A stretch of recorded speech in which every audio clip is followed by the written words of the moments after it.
Bonsoir tout le monde, ça va, j'espère que vous allez bien.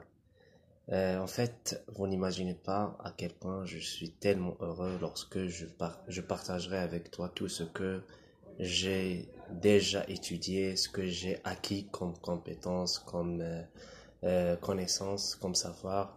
Vraiment, je suis le genre qui aime partager avec tout le monde, tout ce que j'ai. Je suis pas le genre qui s'exhibe et qui se montre fort ou bien orgueilleux ou bien non, pas du tout. Même si on a atteint un certain nombre de connaissances, un certain nombre d'informations, mais le but et l'objectif final de tout ça, c'est de partager, c'est de donner et aider autrui à faire la même carrière que la nôtre. Voilà. Donc, le cours d'aujourd'hui, il est très important, il est tellement primordial que tout le monde aime l'appréhender, bien sûr, avec cœur ouvert. Euh, Vraiment, il s'adresse aux élèves, aussi bien aux élèves de collège que de qualifiants, bien sûr, parce que vraiment, il y a des élèves, pas mal d'élèves, d'étudiants qui trouvent des difficultés en abordant ce genre de cours. Alors, j'aurai l'honneur de vous parler aujourd'hui des quatre types de textes et plus précisément, on va mettre l'accent sur le texte narratif. Avant de commencer le cours, je tiens à d'abord vous donner une petite explication, interprétation sur la différence entre type et genre. Il y a le type de texte, il y a le genre de texte. Alors, pour ce faire, le type, c'est tout simplement, comme définition, c'est le style adopté, grâce auquel l'auteur d'une œuvre ou d'un roman utilise pour rédiger son récit. C'est le style. C'est ce qu'il veut à lui. Est-ce qu'il veut narrer, il commence à narrer. Est-ce qu'il veut décrire, il fait appel à la description. Est-ce qu'il veut expliquer, commence à donner des explications, et ainsi de suite.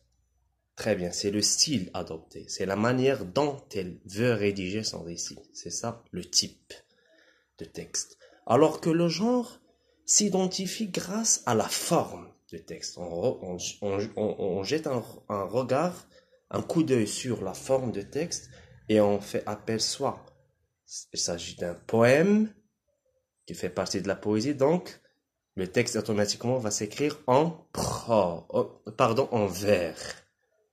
On va trouver des vers qui s'enchaînent. Donc, automatiquement, on se dit qu'on est face à un poème.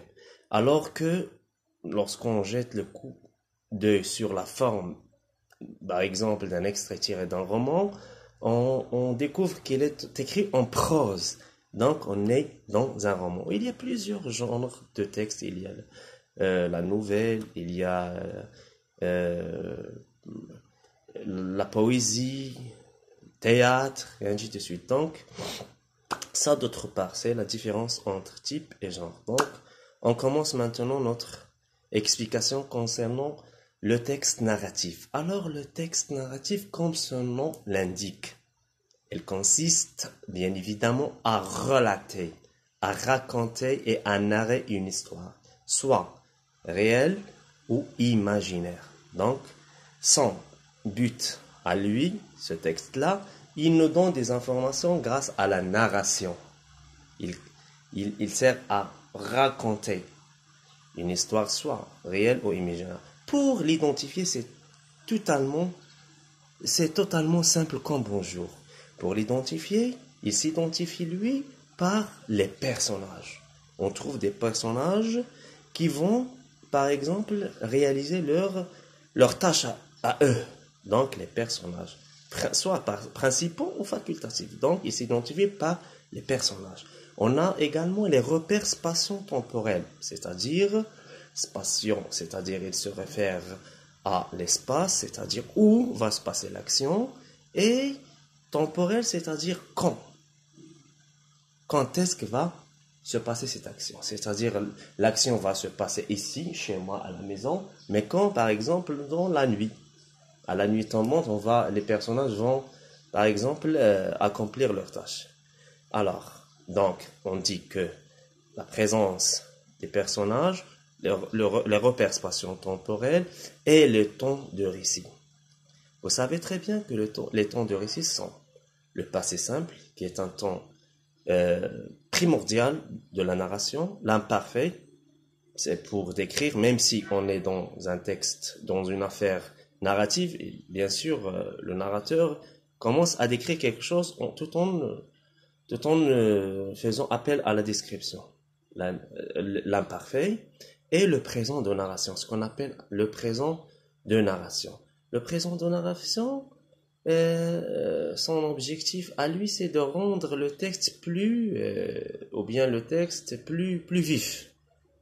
Par exemple, si on a un texte ou bien un roman du XVIIe siècle, et qui a été écrit par le présent de narration, donc on se sent, nous en tant que lecteurs, qu'on est face à un roman vif, vraiment vivant. Voilà, c'est ça l'objectif de présent de narration. Donc voilà le repère avec lesquels on peut identifier le texte narratif, les personnages, les repères spatio-temporels et les temps du récit. Il y a également le schéma narratif dont je vous ai déjà parlé. Schéma narratif qui se compose de 5 étapes. Situation initiale, l'élément perturbateur, il y a ceux qui le prend pour la force perturbatrice qui sert à déclencher, à perturber plus ou moins la situation stable de la situation initiale, les péripéties, les péripéties, dénouement et la situation finale. Tout ça fait de notre texte un texte narratif par excellence. Voilà, c'est ça. Donc, j'espère que la vidéo vous a été utile et efficace. Ou j'aimerais bien que j'ai pas vraiment j'ai pas vraiment été inutile pour vous. Et voilà, donc il me semble que la vidéo touche à sa fin et à la prochaine vidéo, Inch'Allah, où je vais vous discuter sur les autres différents types de textes, à savoir le texte explicatif, descriptif, didactique et les autres. Voilà. À très bientôt et merci pour votre attention.